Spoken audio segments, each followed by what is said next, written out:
In an ever-evolving digital landscape, for your business to thrive, you must adapt or die.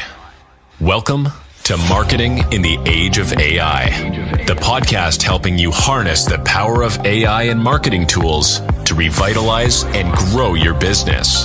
And now here's your host, marketing expert and author of Authentic Marketing in the Age of AI, Emmanuel Rose.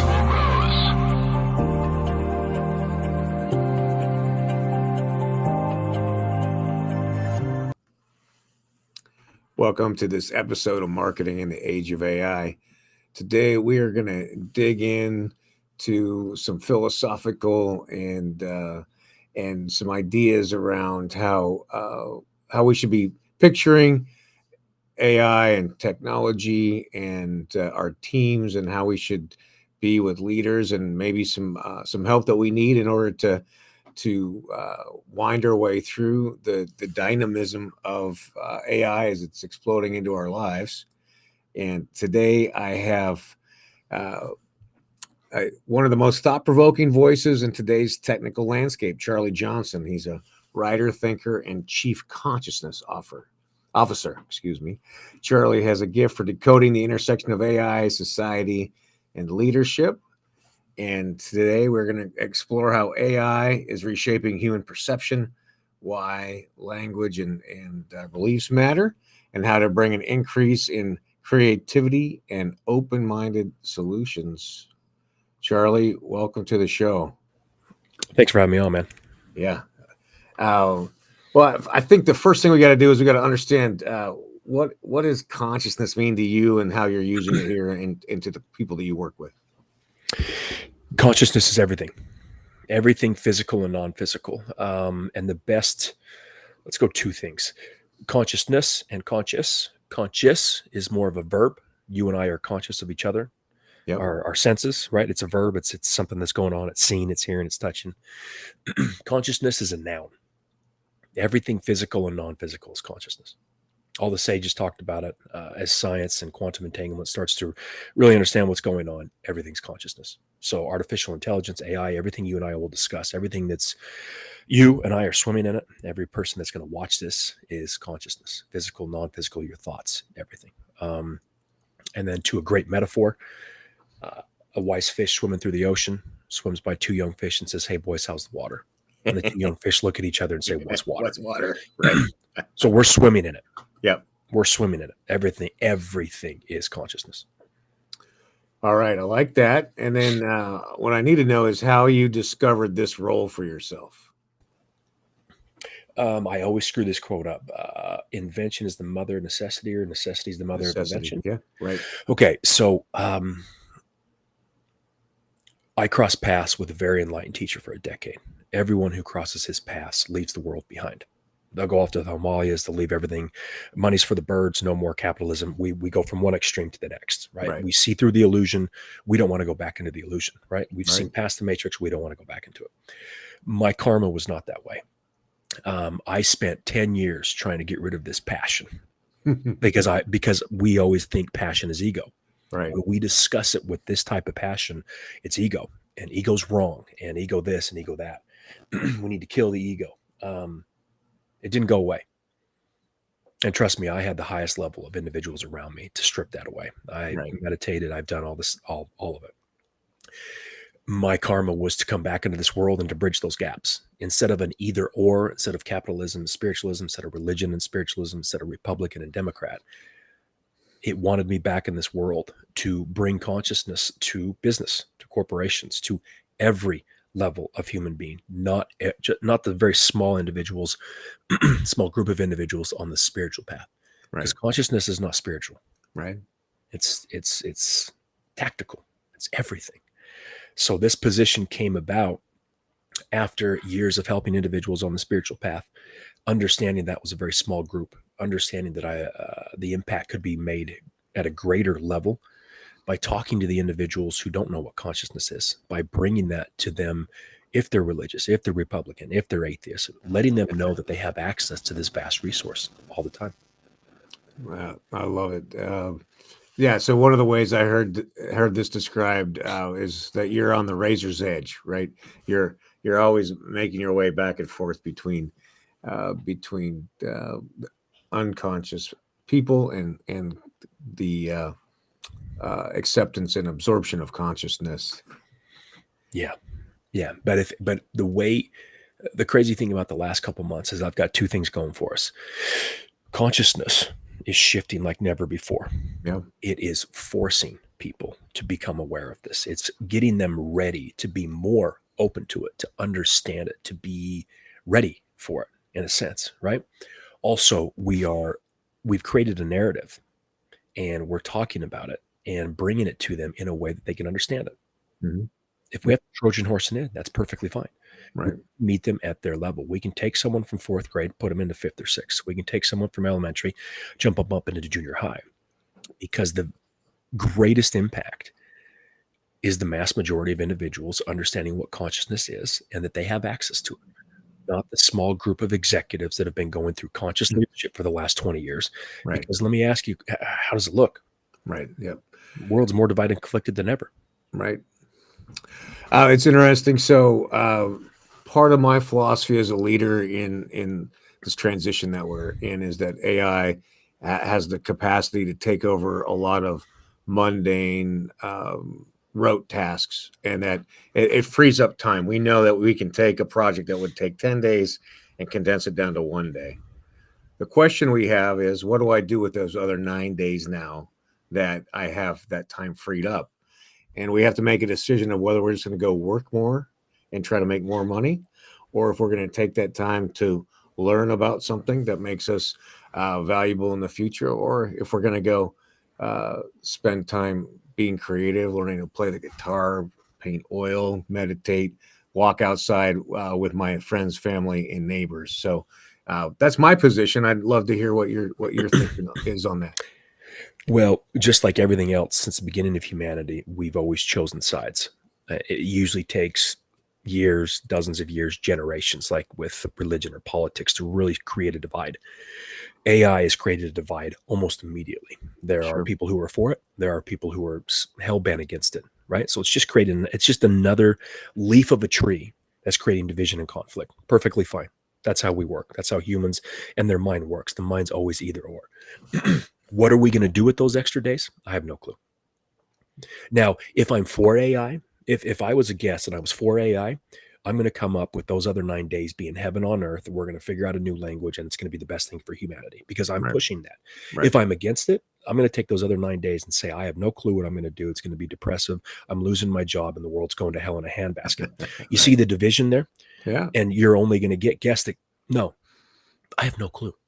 I have no clue. I know both are going to happen, actually. There are going to be people who are going to take advantage of it and learn a new language. There are going to be people who are scared to death of it, and it is going to ruin things. End of discussion. Right. There's no real, if you choose one side or the other, it's no different than what humanity's done in the past, and we're just going to create more division. So it's going to be both. The mind is an either or tool. It's both. I don't know exactly what's going to happen, but we'll see.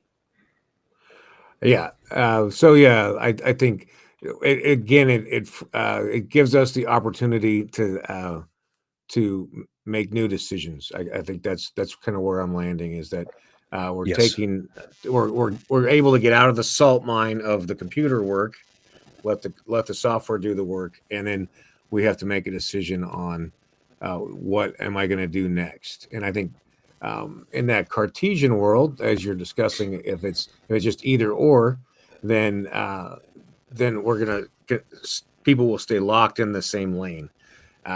What I'm more Heideggerian in saying we have threats, we have opportunities, and we have obligations with AI, and in this situation, we're freed up to do some new things now, and my hope is that people will spend more time outside in nature by themselves. That's my hope. Well, and that's a great hope, and that's what I assume everyone would hope for. What both sides will know is it is going to force people to change, just like a 12-year-old turning 13. Yeah. Or that woman that's turned 29 for the last decade, right? That's not going to happen anymore. It's forcing people to change, and there's going to be some that are fearful of it, and there's going to be some that are going to be open to it. So then, in your role as the consciousness officer, what does that look like in terms of how do you bring that into an organization? Just like this with these discussions, right? Because what we've done since the beginning of humanity, when the positions come in, you know for a fact where that position stands. Right. Where that individual stands, even though they may say they're neutral, they're HR, they're the CEO, they're open to each their own. That's not how we function, right? So this position comes in and discusses things very clearly from a high level of consciousness and allows everyone to go from here, this very limited perception, to an expanded awareness. What I do know is even when awareness is expanded a little, there's less division and conflict. Mm-hmm. For that side that's going to fear AI, if we can expand their awareness just by these conversations, the fish and water analogy, letting them know that artificial intelligence came from consciousness, their consciousness, they have access to it, they can expand, that's going to create less fear. That's going to take the fear away. Now, again, and I know this, this sounds so simple and so childish, and it seems like if someone, any other position in the company, talks to anyone about AI, if they're part of the company and they're for profit, they're going to tell everyone AI is going to be good because they need people to be productive, and while they're letting people go, right? Right. If they're against AI, they're just going to create more fear. Right. So one's lying and one's creating fear. So who's better? Heads or tails of the coin, right? Yeah. The question is, where did the coin come from? This position comes in and is open. It's neutral. It allows that both sides do have good arguments. It allows the individual to understand the neutrality of it. It gives the individual the power to see this how they choose to see it. It's on them. It's not some third party. It's not some authority. It's not some book. It's not their boss telling them, because usually the gap between the executive and the employer right now is so wide that when the executive does talk, they could be 100% right, but the employee's like, this person's full of shit. We're going to fight them. Yep. Yeah, we're going to fight them no matter what. Yep. So again, this division and conflict, we have to go about this a different way. We have to shift things up, and we have to come about it at a deeper level. And that's what a chief consciousness officer does, because of their neutrality and their ability to see both sides and remove fear from one and bring the expectations down for the other. Yeah, that triggers a couple things for me. One is that you're listening and meeting people in their narratives of their personal perceptions. And then you're able to help get them out of the fight or flight survival space and into another dimension. Yeah. And again, if it's coming from someone they think is against them, they're not going to listen to them. Sure. If it's coming for someone who's for them, it's going to dig them deeper into I told you there's a lot of things I need to fear. You see what we've been doing since the beginning of humanity? You see the power of this position now? It's a neutral position that allows both sides to get better. Right. Less division and conflict. No one inside the company currently can do that, because they're either for you or they're against you. They're going to either create more or they're going to create less. That's where this position becomes so powerful. Yeah, that's interesting. I mean, there's the politics. Anytime there's two people or more, there's the political lines of how we should do things. And the old joke, you get 8 men in a room, you get 24 opinions. So, so it's interesting, I guess. Would you say that the chief consciousness officer or bringing consciousness into this is different than, say, emotional intelligence in that frame of psychology and business training? Emotions, intelligence, conscious leadership, everything we've done, the latest book, the latest scientific study, the latest trend, all came from consciousness. Emotion, intelligence, EQ, all of these things that we're talking about, again, all of these solutions, these strategies, these concepts, these solutions, whatever it is. Sure. Where did it come from? It came from consciousness. Right. If we keep dealing at that level, we're going to get the same results. Just go one step deeper into consciousness, allow the individual to understand where all of these concepts are coming from. That creates less division and conflict. Again, it opens up both sides to just a little shift in their perception. Less bullshit from one, less fear from the other. That's the best we can do, because if we truly continue to do what we're doing and we think one side's going to merge everyone to their side and everyone's going to be okay with that, we've shown since the beginning of time that doesn't work. And right now, never been more conflicted and divided, especially this week. Yeah. So I guess let's see. Let's talk a little bit about. Are you bringing any kind of practices in for the individuals of the teams to partake in? No, because again, we've done 20 years of wellness programs. How's that working? Right. We've got here in the West specifically. I assume that's where most of your listeners are. We got a lot of Catholics, a lot of atheists, a lot of Baptists. Right. Yeah. They were asked to meditate. You know how they believe in meditation? They think it's Buddhist, and they were completely turned off by it. Right. So the wellness programs are not working. Right. Whether you agree with what I just said, that's fine. Right. Yeah. But let's just look to the statistics of wellness programs, small, medium, and large companies. Last 20 years, we've never been more divided and conflicted. Right. Never had more books on happiness. We've never been so unhappy. Never had more coaches and consultants working on burnout and retention rates. Right. It's never been worse. Yeah. Right. So if this position comes in and says it's all one, it's all love, we're going to meditate this out, we're going to be mindful to it, that hasn't worked. Right. If I give them another tool, another practice, another technique, another solution, another program, again, I'm just coming at it the same level everyone else is attacking it with. Yeah. The same mind that creates problem can't solve it. This position comes in and opens everyone up naturally, just with their consciousness and these neutral discussions. Yeah, I know that seems vague, and I know everyone. No. I get it. I hear you. Right? I hear you. What I'm hearing is that you're presencing. You're holding that space for these conversations. We're holding the space, but this position has a business background, understands the spiritual path, and sees the whole picture and discusses it like you and I are discussing it. Yeah, because most people who think of a holding space, it's some tree hugging hippie that comes in and says it's all one. And people don't believe in that shit. That's fine. Right. Yeah, you can't help them if they don't believe in it. Right. So we got to talk to them at their own level. And we have these discussions, no matter who the person is, where they're at in a way that opens them up. I love it. Yeah. That's cool. That's a lot of cool stuff in there. So then you're part of the executive team. You're going to be there in meetings, in the exec meetings, and some department meetings, and you're there as kind of I would say a neutral force to draw people together and be able to have conversations that are not in survival conversations. Correct. I mean, but it's also strategic when it comes to the CEO. If they're going to come out, they need a new industry to go after, a new strategy. Yeah. Well, if the CEO can only see the solutions inside this tiny little scope, if we expand, he's got better solutions. Right. We look at HR, they start hiring better. We look at marketing, they start becoming more creative. Yeah. Sales becomes more, has more access to new ideas. Production starts to see things differently. Customer service starts to see things differently. Yeah. So you're in the meetings, you're doing emails, you're doing travel and everything else, but you become a secret weapon. And once everyone starts to slowly, subtly see what happens when you're in the room or you give neutral advice, this position will not have enough time in the day because everyone's going to want access to him or her. Yeah. It's interesting. And so not only have you developed this process for yourself, but you also are training other humans to do similar work under your direction. Is that true? Yes. And again, there is not a lot of structure to the individuals that are crossing my path and saying, show me how to be a CCO. Because again, all the structure, the programs, the way we go about it in the past creates the same individual.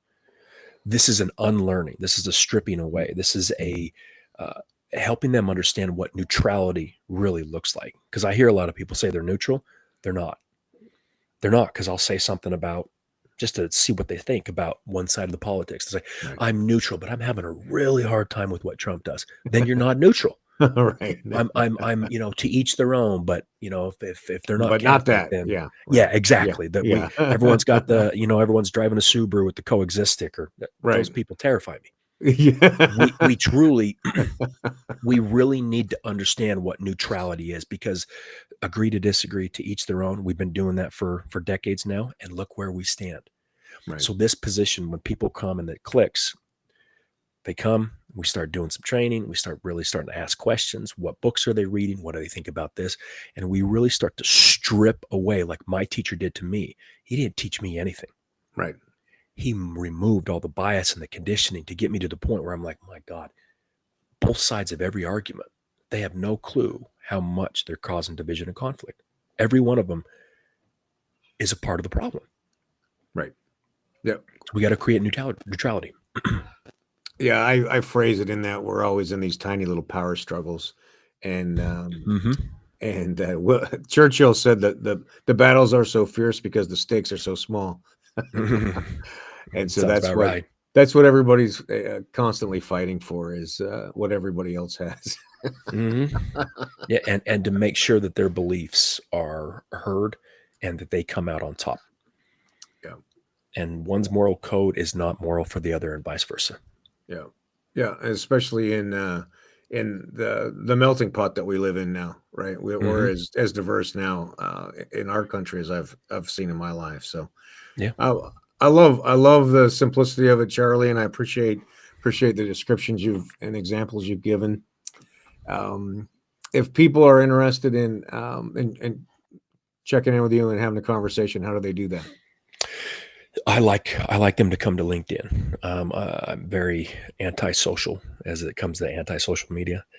So I stay on LinkedIn just because the conversation shows you what this position is, what it's not. It's the cleanest, it's the most professional. So just come there. You can DM me, message me.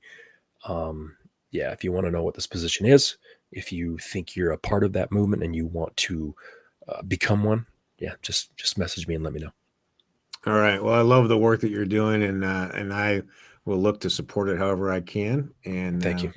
I hope we can have a conversation again real soon. Sounds good. Thank you. Okay. Thank you, Charlie.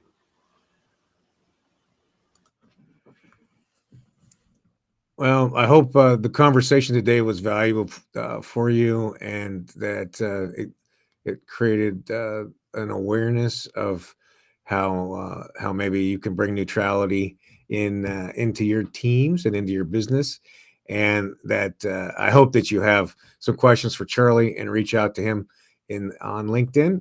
His information will be in the show notes. And again, my hope is that you dig in, find some AI tools that will free up time for yourself so that you can continue to upskill in your life and spend more time with your friends, your family, and get outside and enjoy some time in nature. This is Emmanuel Rose, Marketing in the Age of AI.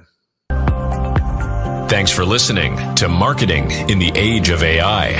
Be sure to subscribe wherever you heard this podcast so you never miss a future episode.